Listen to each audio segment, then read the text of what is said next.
2 sampai 3 tahun belakangan ini harga garam itu turun drastis. Petani garam saya sejak tahun 1979. Masih itu di bawah 400, 300. Atau itu anjlok lagi itu. Tahun 2020 sampai sekarang.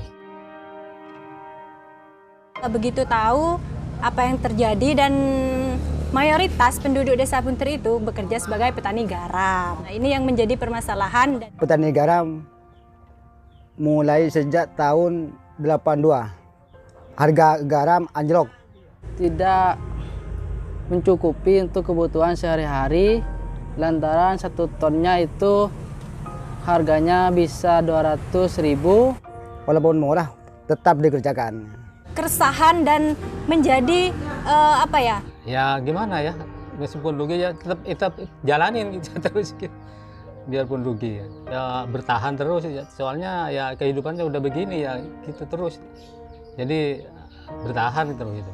Harapannya mudah-mudahan pemerintah itu untuk mendukung petani garam, Pak. Biar harga anjlok tetap saya kerjakan terus itu. Soalnya udah biasa.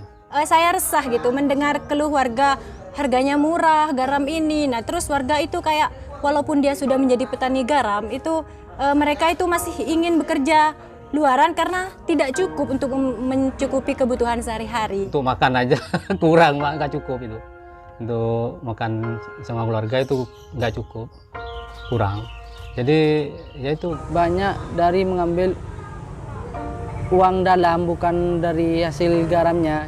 Kalau mereka terus-terusan seperti itu, padahal kan komoditas utama di desa saya itu petani garam. Nah, terus saya berpikiran untuk mengangkat apa yang menjadi potensi desa saya, kebetulan garam, dan solusi yang saya ambil adalah saya setelah mendengar keluhan dari petani garam itu, saya sebagai mahasiswa saya bergabung ke unit yang sudah disediakan oleh desa. Desa itu mengembangkan unit usaha rekristal garam dan juga ada eduwisata garam. Nah,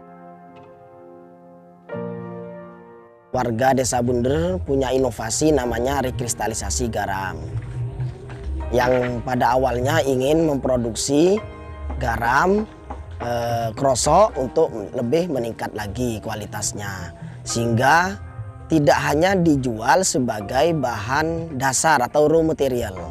Nah, untuk meningkatkan keekonomian itu, cuman ternyata problemnya masih perlu ada perizinan, ada pengemasan dan seterusnya, dan itu butuh waktu. Lah, kita diskusi seluruh stakeholder, pemerintah desa, juga BUMDes sebagai operatornya di sana, coba bagaimana menggagas agar garam itu dijadikan edukasi wisata, dan garam yang sudah diproduksi itu dijadikan tiket masuk, sehingga aktivitas produksi garam rekristal itu tidak berhenti dan menambah satu usaha baru namanya wisata.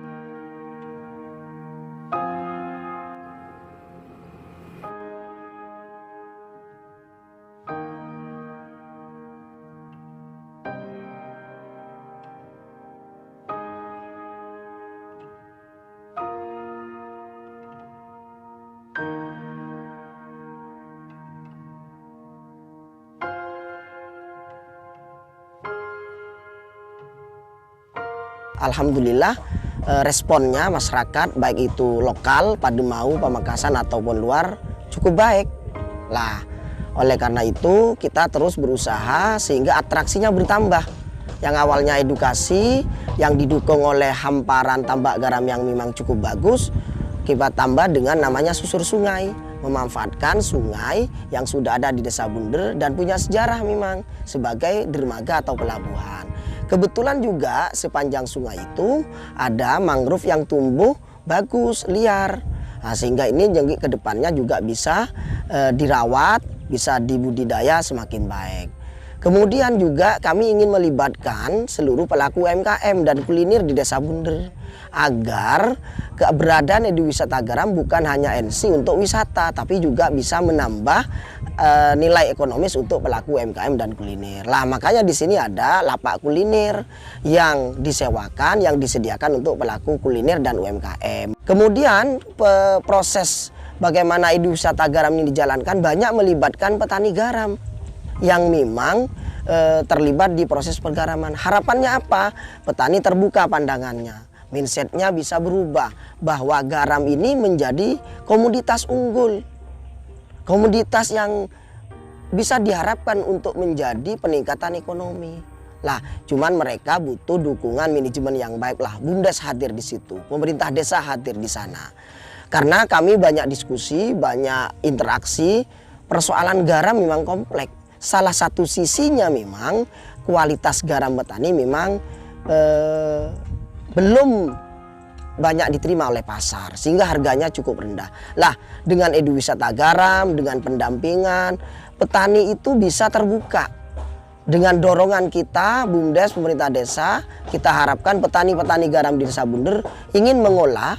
Kami berharap pengolahannya semakin baik.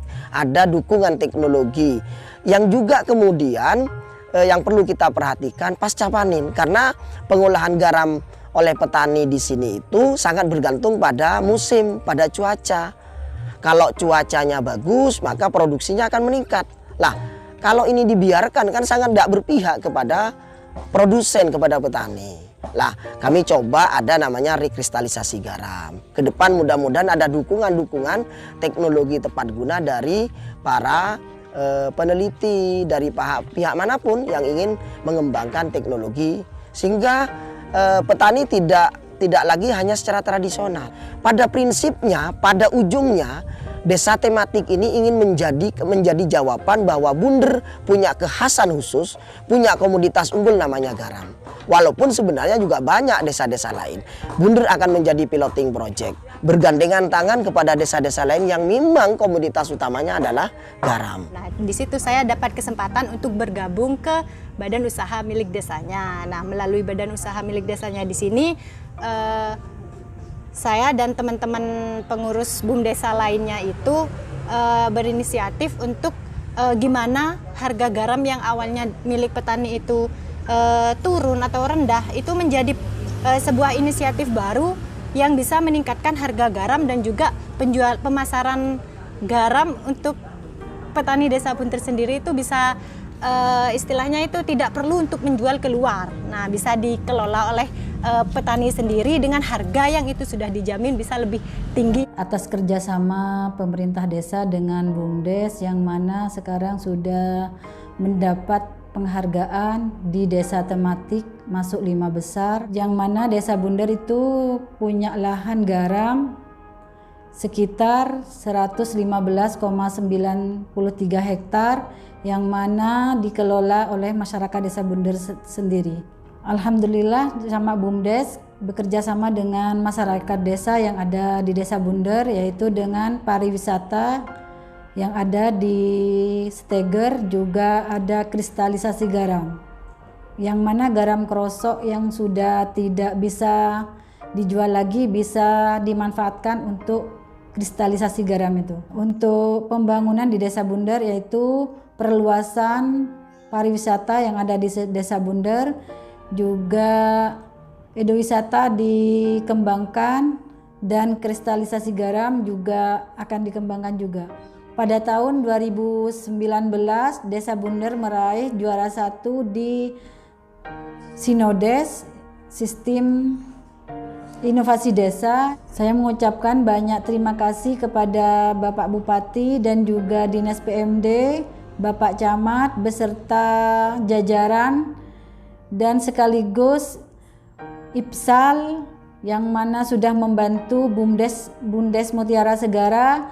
Dan juga saya mengucapkan banyak terima kasih kepada semua pengurus BUMDes, terutama kepada Bapak Direktur BUMDes yang sudah antusias, dan juga warga Desa Bunder yang mendukung atas kerjasamanya. Saya mengucapkan banyak terima kasih. Mudah-mudahan kedepannya masyarakat Desa Bunder pada umumnya, remaja yang mana pengangguran bisa bekerja di BUMDes Mutiara Segara.